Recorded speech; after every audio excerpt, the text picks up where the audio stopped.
Am revenit în direct. Cancerul de sân nu mai înseamnă doar frică și incertitudine. Medicina a evoluat spectaculos de la tratamente standard, la terapii personalizate, de la necunoscut la opțiuni clare și șanse reale de vindecare. Astăzi, indiferent de diagnostic, există soluții. Există și sprijin.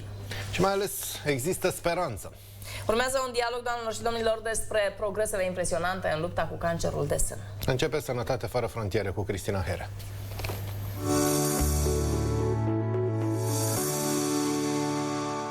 Bun găsit la Sănătate fără frontiere. Vorbim astăzi despre un subiect care atinge viața milioane de femei din întreaga lume, și anume cancerul la sân. Este o discuție despre inovație, despre speranță și despre cum medicina modernă salvează vieți în fiecare zi. Invitatul nostru de astăzi este domnul profesor dr. Metin Chakmakci, o autoritate internațională în chirurgie oncologică, cu o carieră de peste 40 de ani dedicată salvării și îmbunătățirii vieții femeilor afectate de cancer. Domnul profesor activează în cadrul Spitalului Acibadem Atașehir din Istanbul, unde face parte din echipa multidisciplinară a Centrului pentru Cancer de Sân. Este membru activ al unor societăți medicale de prestigiu, precum Surgical Infection Society Europe and American College of Surgeons, și în ultimele 2 decenii a fost alături de sute de pacienți români. Bine ați venit, domnule profesor, și la noi aici la România TV. E bine, care sunt în aceste momente problemele critice, globale, cu care ne confruntăm în sănătatea femeilor? Thank you for the invitation and thank you for this question, because it is very important, I think. There are 3 globally very important issues regarding women's health, which are specific for women and which cause critical morbidity and mortality and harm to women. One is maternal mortality, problems related to pregnancy and birth. And every year around 260,000 women die because of pregnancy and birth giving and abortion. That's number one. The important issue with this is that 99% of this happens in low middle income countries, not in the Western world. So we have to do something for this population in regard to this problem. Second is violence against women all around the world. It is a critical problem, and it is estimated that 1 in 3 women under 50 years of age experience physical or sexual trauma, mostly from their partners, causing physical injuries, psychological trauma, and loss of quality of life, and sometimes death.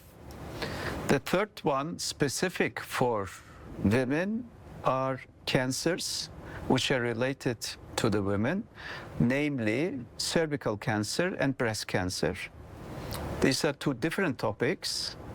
Cervical cancer and breast cancer taken together cause around 500,000 deaths all around the world per year, which is a huge number. HPV is mainly the cause of cervical cancer, and it is preventable. That's a problem. We have vaccinations against HPV, but again, in the eastern part of the world, it is a major problem because there is no vaccination. Pe de altă parte, multă vreme, cancerul de sân a fost asociat cu frica și incertitudinea. Cum s-a schimbat această percepție astăzi și de ce?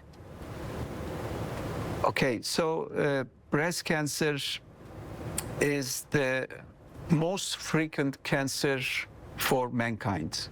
Even when we count together men and women, it is number 1. And each year, 2.3 million women, mostly women, are affected. 2.3 million women are affected or diagnosed newly with breast cancer. There should be no fear now in the year 2025 with breast cancer, because breast cancer is now a treatable disease. Unless it is in a very advanced stage, breast cancer is treatable, and the mortality from breast cancer all around the world has diminished dramatically. Now we know that the 5-year survival for hormone-positive breast cancers are around 90% to 95%, which is a very good number for cancer. So it should be a chronic disease, not a frightened disease, not a disease where women should be dying from. Cât de importantă este diagnosticarea precoce și care sunt cele mai eficiente metode de screening disponibile în acest an 2025? Early diagnosis is critical because cancer is a disease which advances within time. So it doesn't stay as it is. When we leave the disease after it has started, it grows, gets bigger, and then does metastasis to other organs, namely to bones, to the liver, to the lung. And in that stage where the disease is all around the body, it's difficult to treat. So it is very important to get the diagnosis in an early stage for any cancer actually, but for breast cancer specifically, because when it is at an early stage, it's very easy to treat. So how can we do that? It is mainly, the main way to do that is through regular control of the female breast. That should begin at year 40. Once a year is enough. There is no need to do it more frequently. And the yearly mammogram, if possible, coupled with ultrasonography and the physical examination, is everything what we need. Care sunt principalele tipuri de cancer mamar și cum adaptați tratamentul în funcție de diagnosticul specific al fiecărui pacient? When I was educated as a surgeon, at that time breast cancer was one disease. Breast cancer, all the breast cancer patients received the same therapy, the same surgery, the same drugs, the same chemotherapy, the same radiotherapy. Now we differentiate between very much between subtle differences in breast cancer. And now we know that breast cancer is not one disease, but it depends on the cells, on their receptors, on their hormone status, on their modifications and their genetics. And each breast cancer patient can receive a very different treatment depending on her specific cancer, and that makes this personalizations makes the treatment very effective. Ați menționat că intervenția chirurgicală de astăzi este mai puțin invazivă și concentrată pe păstrarea calității vieții. Ați putea explica noile abordări chirurgicale și la ce ar trebui să se aștepte pacienții? The main aim in our surgical approach is that the women is protected with her breast. So the breast should be there. More than that, the breast should be looking the same as it was before the surgery. So mastectomy is not the first option for breast cancer surgery now. Sometimes mastectomy is needed with small breasts, large tumor, or with genetic problems where the recurrence of the cancer is high. Then we do a mastectomy, but with the same time we do a mastectomy, we do a reconstruction. So when the patient goes into the operating room and wakes up after the operation, she has the same breast and has no loss of the breast, which is very important. So we do smaller operations, very precise operations, not a huge operation, and we do oncoplastic surgery, which means that at the end the breast looks nearly the same after the surgery. Cum au evoluat radioterapia și medicația și cum evită medicii de astăzi tratamentele inutile? Care este de fapt abordarea specialiștilor de la Centrul de Cancer Mamar din Acibadem? The critical thing is every patient is unique, which is, I think, the most important thing. Every patient is unique. Every patient's tumor is unique. The cancer is unique, and the patient is unique. And every patient has to be investigated in that sense, that what type of tumor is it? What is the tumor's sensitivity to the drugs we have, our drug armamentarium? Does she need any drug therapy? What type of drug therapy she needs? When, which is also a very critical issue. Often we do the drug therapy, the systemic therapy before surgery,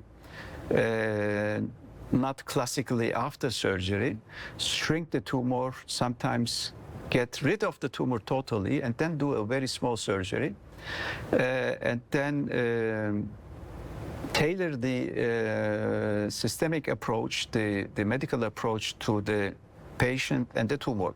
The same is true for radiotherapy. Radiotherapy is needed for women where we protect the breasts. The remaining breast has to receive some radiotherapy, but it is now smaller, lighter, takes not months and weeks, it's sometimes only days. The critical issue is that every patient has to be discussed within a tumor board where all the surgeons, plastic surgeons, oncologists, radiation oncologists, pathologists, radiologists are together and thinking about the patients, what the best treatment for her should be. Cum arată viața după cancerul de sân? Cum pot fi sprijinite pacientele din punct de vedere emoțional, fizic și social după încheierea acestui tratament? Yeah, that's a critical and very important evolving issue, because classically, when we have finished with the treatment, surgery, chemotherapy, or immunotherapy, or whatsoever, and finished with the radiotherapy, then we are finished with the patient. It looks like that, go home, everything is okay. But in fact, it is not. So the problem has sometimes physical problems, pain, emotional problems, and fear on what's going on. So the patient, has to be supported afterwards, and the treatment doesn't stop, doesn't end at the time where we are technically finished with the treatment, with the classical treatment. And this is an important issue where everybody from the medical side and from the patient side should take into account. And the patient should not think that she will be left alone after the treatment is finished and she should go home and everything is okay. It will go on.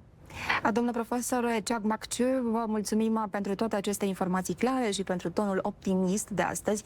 Ați spus un lucru esențial: speranța reală se construiește pe știință, pe empatie și pe adevăr. Dragii noștri telespectatori, mesajul de astăzi este foarte simplu. Cancerul de sân este tratabil în această perioadă, iar viața de după el poate fi una frumoasă și împlinită.